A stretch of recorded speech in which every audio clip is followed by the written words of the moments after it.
Okay. As I was sleeping, I don't know, I ended up getting quote-unquote cable TV, and I don't watch it very much,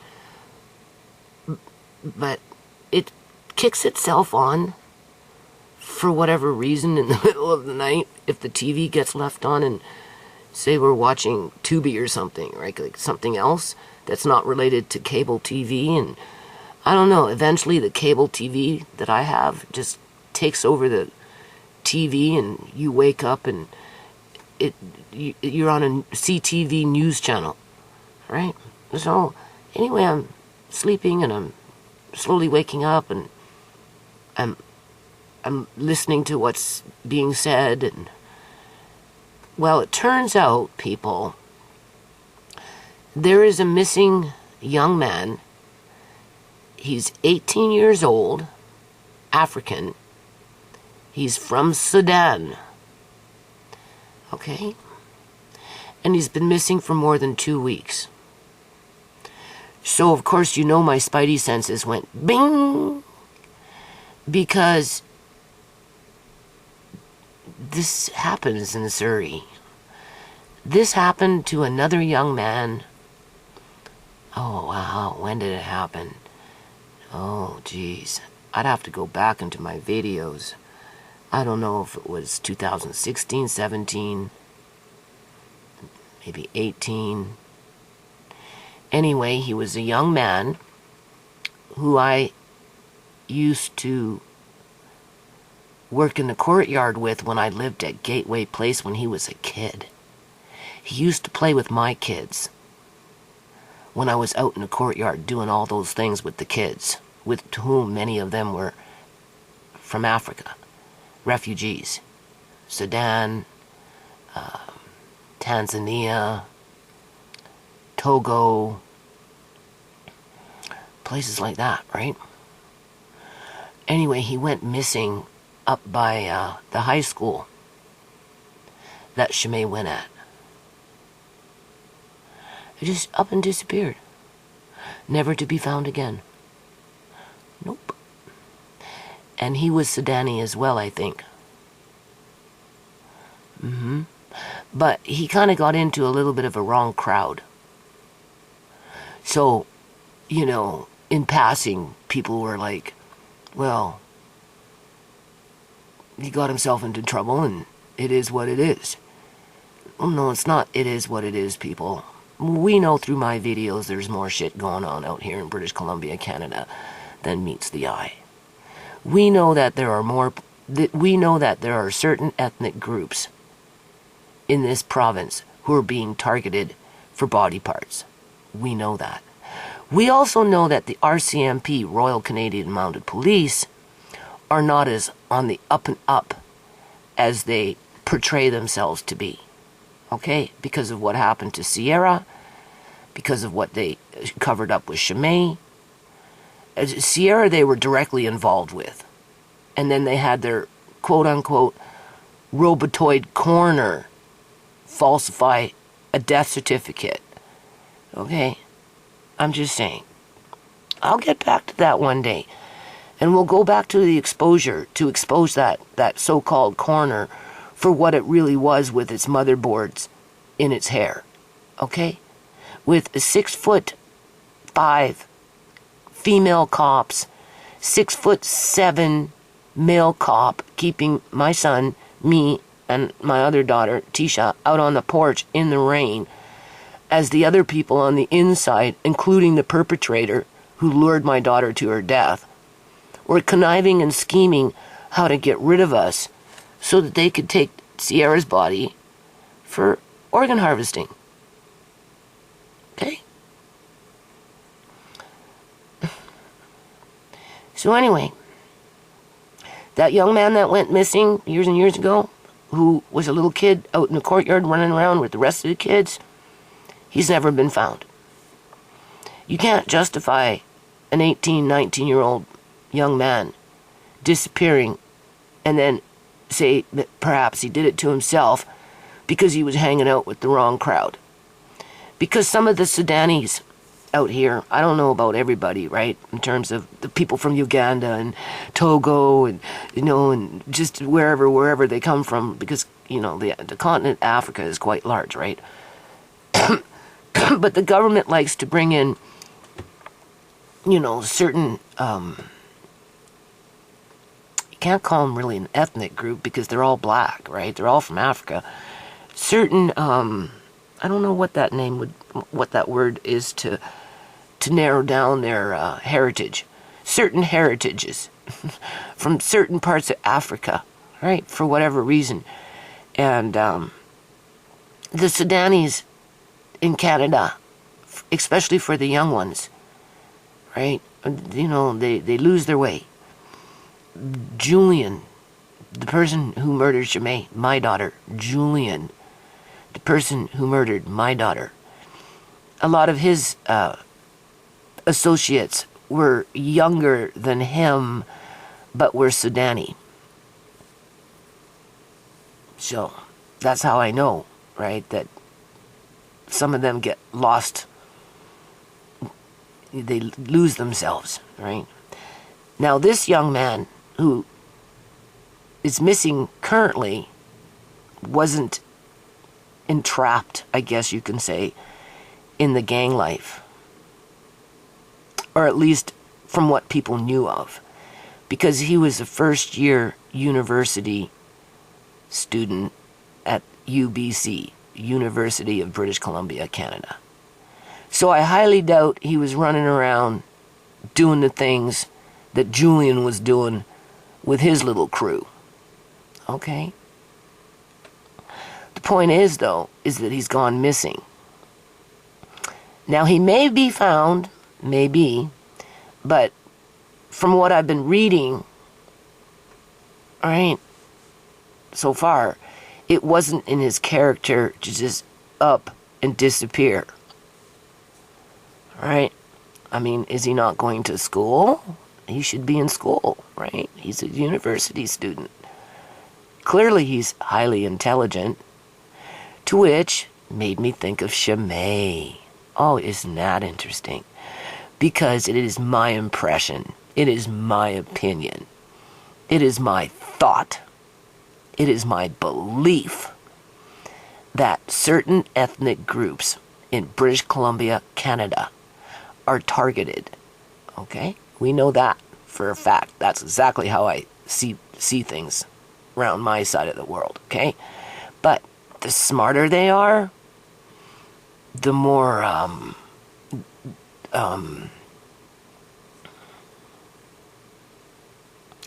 don't know, valuable they become.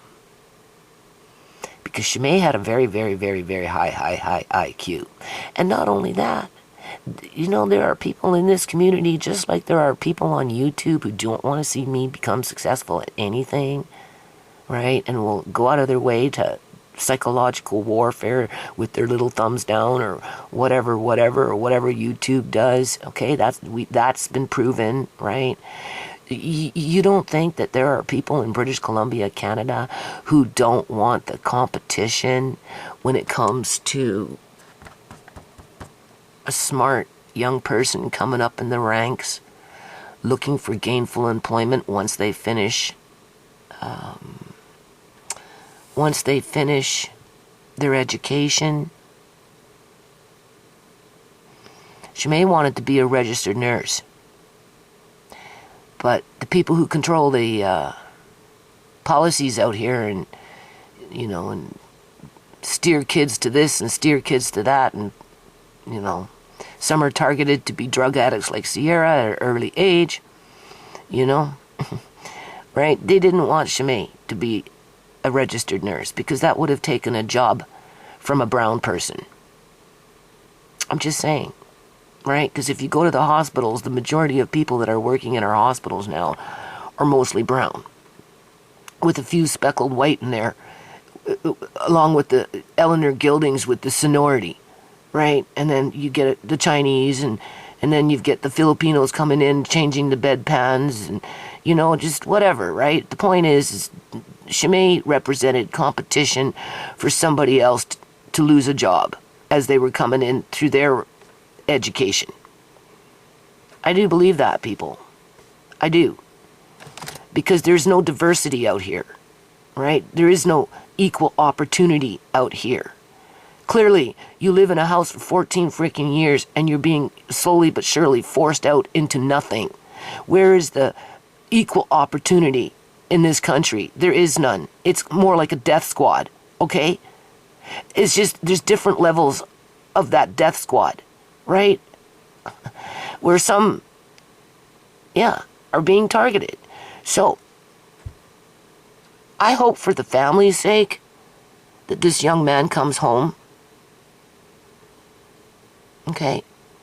But after 2 weeks, considering the circumstances, with him being enrolled in a university, doesn't have a history with being a hoodlum to one degree or another, I would think, more than likely, right? You know, like he's not vulnerable to that, right? He shouldn't be, well, at least he shouldn't be vulnerable to the peer pressure that comes with that type of lifestyle. Because his lifestyle was going to university and building on, you know, his knowledge base, right? And getting a good job that quite possibly would have pushed somebody else out of that job that was already preordained to have it, even though maybe they weren't fully qualified. Because what our school systems are doing out here is passing people that don't necessarily deserve to be passed. And they still get the job. Well, the one that's qualified doesn't. Either or. It could be one of those situations, a commodity on demand.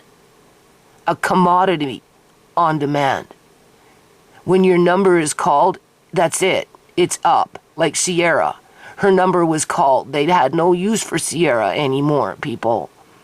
Right? They fed her so much dope, stressed her out so much out on the streets, locked her up, put her in isolation, lied to her, played games, whatever, gave her shitty healthcare system, you know, throw her out on the streets from the hospital, just the whole 9 yards. And then when her brain was so messed up, finally they just couldn't control her, you know, really anymore. So they took her out and they put her in a fucking snuff movie and they capitalized off it, and then they brought in their stupid robotoid freaking coroner to cover up the fucking act. Okay? And this is the RCMP, Royal Canadian Mounted Police. So, with the Royal Canadian Mounted Police doing their job here, now what they've done as an update, I'll just provide the link. I was going to read it, but you can come back and read it if you want. Because I'm tired. Right? What they've done, I guess they got a hold of his bus pass or something. Okay? And they tracked it back to on the day that he went missing. Apparently he was jogging. He went for a jog.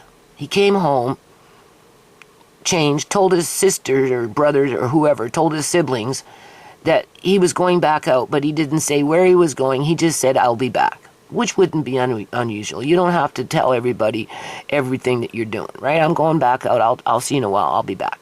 Okay, so he walks out the door. Well, he never came back. And then, because the family is putting the call out at Holland Park and not dropping the ball, the police now are getting a little more involved, right? You know what I'm saying? We can't say he was depressed and he did it to himself.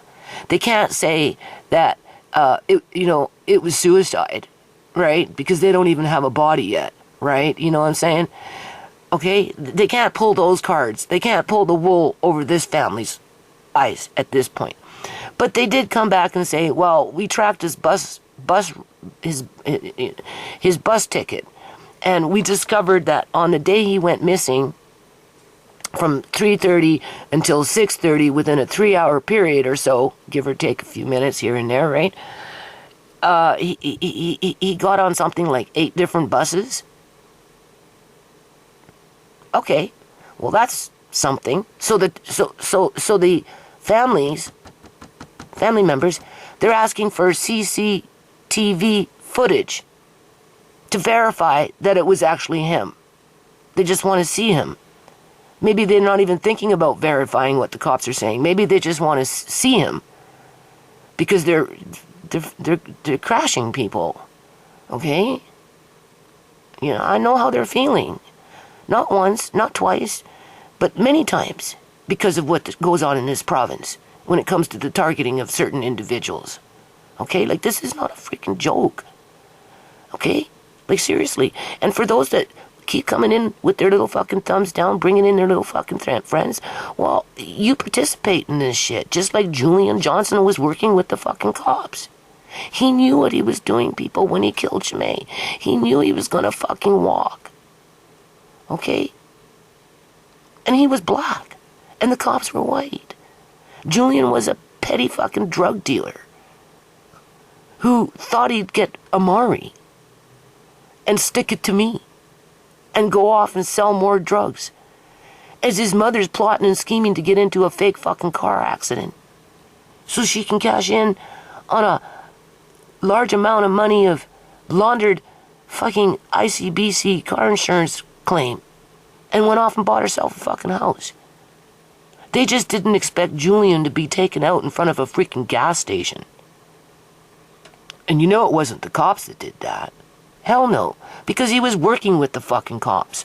And the only reason that they investigated Julian's death and not Shimei's death, because Shimei's death, they covered it up. Because they were harvesting her organs, okay? But with Julian, it was in fucking daylight. People seen it. They had to. It was guns involved. They had to investigate it. They had to put it out on the news and right and blah, and only because they had no choice. But they never solved it. But the one who probably killed Julian is dead now as a result of fentanyl overdose. That's what I've been hearing over the last couple of years. But the one that died with the overdose of the fentanyl that could have very well taken out Julian was the one that his mother died with Julian running in, taking the safe. Because I kicked out Julian. Julian moved into his friend's house. A month later, he's coming back with a fucking safe, taking a sledgehammer, busting it up in my garage. And I'm like, what the hell? Why are you back? Go away. Oh, so-and-so's mom died. I said, well, what is that? It says, don't worry about it. Get out of here. Well, that young man, maybe he put two and two together. I don't know. I heard it was over money. Well, I wouldn't doubt it because, like I said, Julian came running back here as soon as that woman was dead with a fucking safe, busting it up in my garage. And then I had to fight to get him out of here again, and he went back home to his mother. And then they plotted and schemed how to kill Shimei after Amari was born. And the cops covered it up because illegal organ harvesting is big business. Bottom line. We're a commodity on demand. Bottom line. This young man that's missing is not the first one to go freaking missing in Surrey. Well, maybe perhaps the police are coming in with their 8 bus ride. No, if they can't prove that it was him getting on the bus, getting off the bus, being in the surrounding areas, if they can't freaking prove that from location to location to location, then you might as well say it was somebody else that took the freaking bus pass and was just running a scam as a decoy to distract people away from the truth of what happened. Okay? So what? The cop said this. Does it mean it's set in fucking gold? No, it's not. It means that maybe they're trying to just use it as a decoy to deflect away from what's going on in this province. Okay? If he's never found people, ever, I can almost guarantee you he was in a snuff movie. Because Sierra was in a snuff movie. And honestly, we don't know what the hell was going on with Julian because he clearly had her for a while down there with Tisha in the bedroom thinking that Shimei was sleeping. When in fact, Julian was fucking killing her, okay? And molesting her, bottom line. And I don't care what you like, fucking creepy fucking come do your little Nicky 9 door on my door at 7:30 in the morning with your little fucking shoes with the red shoelaces and your little blonde hair with your glasses, Tamika Johnson, aka Dixon. Okay? This is where you don't broad sweep and blame all black people for what happened to your daughter when in fact it's happening to them in general, themselves. Okay? Because sometimes I get mad. It was a black man who killed my daughter with a black mother who allowed it to happen and did a raw squad and instigated it and made it to freaking happen with a fucking slutty little fucking hoodlum running around thinking she's a bag of chips, taunting whenever she can taunt, plotting and scheming whenever she thinks she can plot and scheme. Right? I'm just saying. And then just knowing what happened with my own family, people. You can't trust the RCMP. They're not going to give you the truth. Oh, but if a Punjabi gets killed in front of a temple and he's a community leader, oh my God, it becomes a fucking uproar. And every Punjabi and Sikh in Canada just all band together and want justice for the inadequacy of a impotent RCMP to find the crook. And then they bring in their damn politics. And now they're trying to say it's the Indian government that took him out somehow, some way, because of all the fucking Sikh gangsters. Sikh gangsters. Nothing like the ones running around out in the fucking streets with their hoodies on. We're talking the ones with the freaking turbans here. That roll in the millions of dollars and steal other people's freaking foundation certificates to go get $2 million so they can launder it somewhere else and then tell the person that they stole the certificate from to fuck off. Because we're trash. Okay?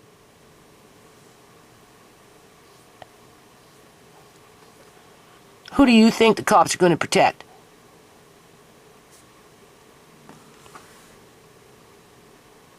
Or the turbans? Who do you think the cops work for? Or the turbans? Who do you think the commodity is on demand?